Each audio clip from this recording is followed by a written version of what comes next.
Hello everybody, I'm Michael D. sitting behind the mic again. And my sidekick Ron is here tonight. Hi. Hello back at you, sir. Buddy. Yeah. Well, tonight we have a great topic for you. Organizations that defy our laws. Should they be accountable? Ron, what do you think about that?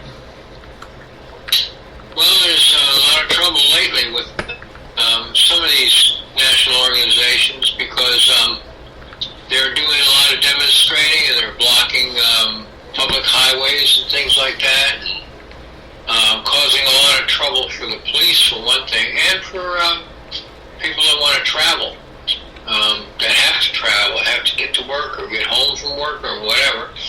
And there's a very serious case that happened not too long ago where a policeman got injured because of an organization blocking public access and everything, and he showed up there and somebody threw a brick at him, and they think he was from that organization that held the rally, the protest, or whatever you want to call it.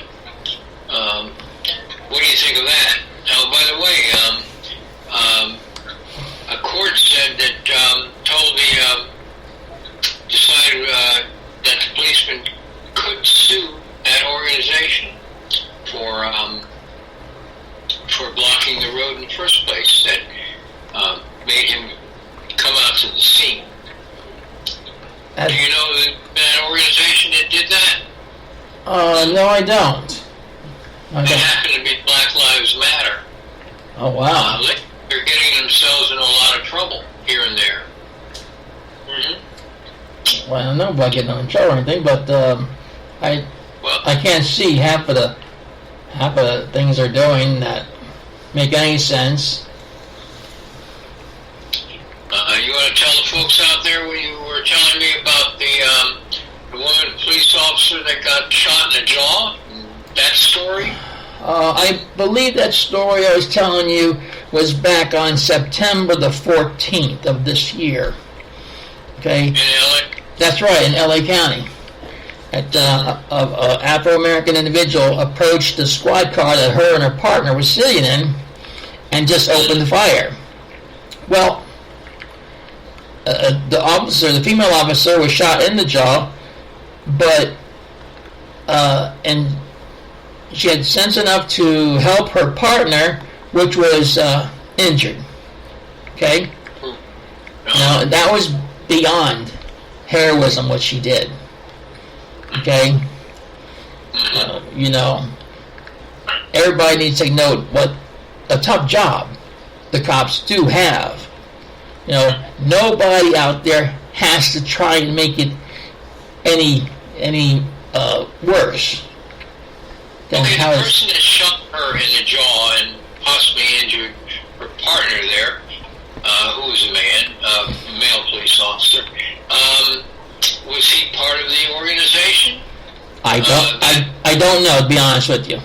I do not. I think he was part of that organization because tell the folks out there what happened when they were taken to the hospital. Well, as far as I understand it, they were blocking the entrance to the emergency room. Nobody should be blocking any entrances to emergency rooms whatsoever. Mm-hmm. If they're blocking the ER entrance, what about it being their own parents? Would they still block the entrance then? Mm-hmm. And they were demonstrating at the same time, shouting what? I hope they die, I believe it was. I hope they die. We hope they die. We hope they die. I think they were doing that, yeah. It was gross. And by the way, they were all identified as being part of the Black Lives Matter movement, which is kind of getting a bad name for itself lately, You know the history of Black Lives Matter anyway, don't you? Who started it and everything like that, and how these women were trained to start demonstrating. So you know how started, right? Back in 2013? No, I don't. The case. The case. The case was George Zimmerman. Yes, I'm sure. Exactly. And he killed Trayvon Martin.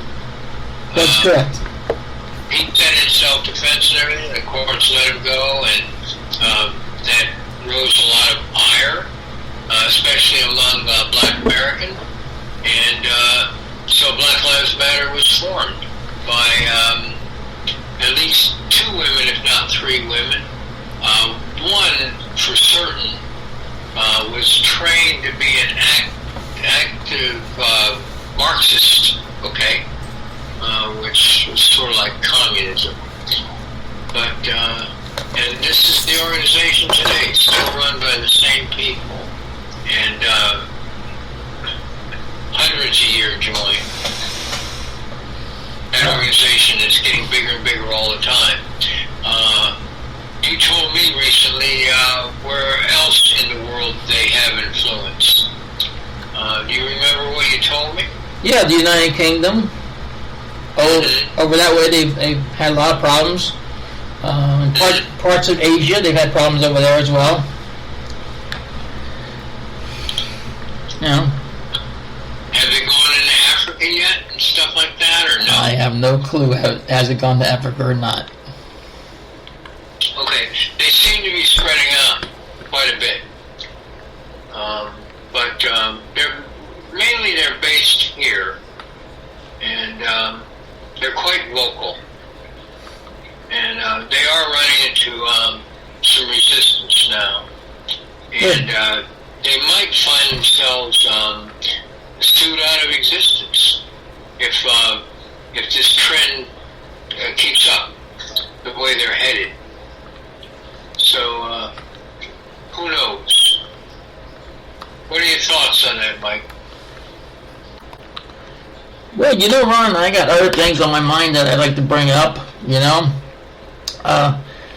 Back in the past, I know things have been said, okay, against white people and everything by Afro-Americans, but it doesn't have to go this far. If they'd only take the legal process into it.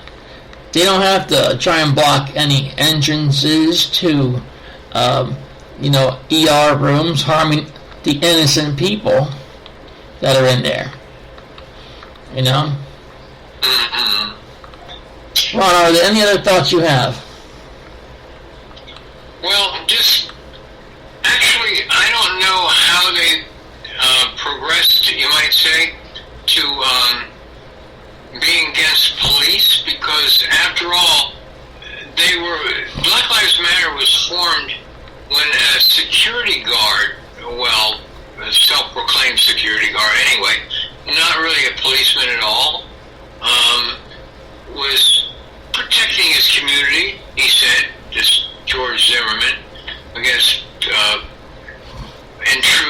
intrusive people, and he suspected Trayvon Martin, so he was following Trayvon Martin, and Trayvon Martin was insulted by this, so he attacked Zimmerman, and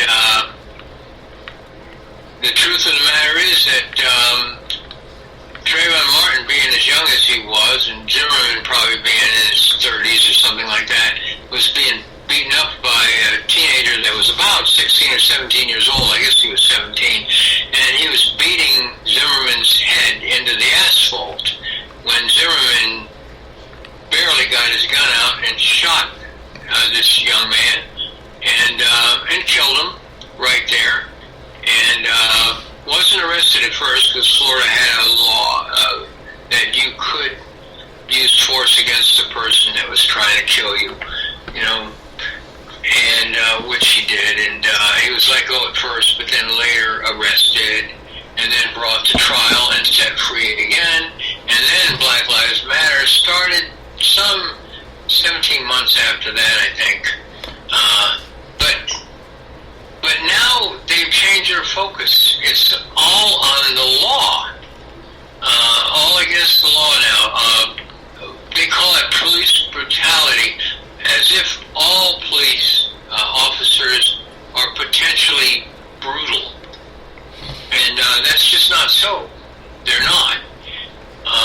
There's a that give at the black eye, give the whole police department the black eye. But I think percentage-wise, there's a lot of Black Lives Matter members or associates that give Black Lives Matter a black eye. The way that they handle themselves in different situations. I could give a little history of different things that have happened, but it seems like every time something comes up lately with the police, like there was, let's put it this way, there was this man, and they happen to be a black man, an American, that had a knife, and he was good with a knife because he'd stabbed other people before. He was known to stab people and maybe even kill people with a knife. I'd have to check that out again, but I heard he did. And the police knew this, and he's menacing some police officers, going after them. Well, they shot him to death, and Black Lives Matter jumped right in on that, saying you shouldn't have done that. It's not equal force. All this kind of stuff. What are the police supposed to take up knives too and go back after this guy when he has a knife? I don't think so. I don't think that's necessary. This is just kind of crazy. I don't know how much longer that organization can last, though, with the agenda they got going. And that's all I've got to say about it, Mike. Yeah, I feel the same way. That I don't think that Zimmerman got a fair deal, because as soon as they started demanding that he be put in jail, he actually was. He was tried and found guilty.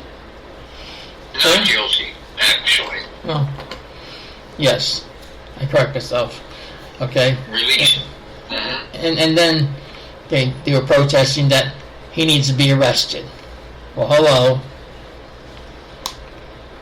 Okay. Yeah, I think you charged with second-degree murder, not first-degree murder. It was second-degree murder. Yes, that's true. Right, but then he was found not guilty. Being charged with something and being found not guilty are two different things. So. Of course it is. My question is this, though: what the movement, the way it is, and against the cops, how they are. Okay. What's going to happen if, hypothetically speaking, they need the cops or they need the fire department? What's going to happen? Well, explain it a little further. Well, if someone's house is on fire, maybe the police department won't respond. Or maybe there's a shooting and wherever where they live, whatever, maybe the cops won't even respond. You mean in black neighborhoods? That's what you're saying, or what? No, I'm not saying just in black neighborhoods. I'm saying like in all neighborhoods. All kind of neighborhoods. Think about it. Well, it seems that the world is getting pretty much more hateful and everything else.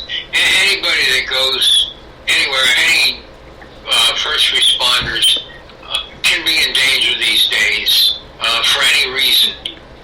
So the world is just getting more hateful all the time, it seems. I don't know. This isn't doing the world too much good right now. Now, I remember just a few years ago, before this movement was, everybody got along with each other, okay? After this movement starts, it's like everybody hates each other now, okay? Now, is this what this movement's all about, hatred? Because that's the way it's going. It's really stupid. Like I said before, I'll say it again, they should take up their argument in the legal system, okay? Yeah. But don't have to take it out on the cops or anything like that. That's just stupid. That's stupid shit. Well, that seems to be the focus right now, to just wreck the police department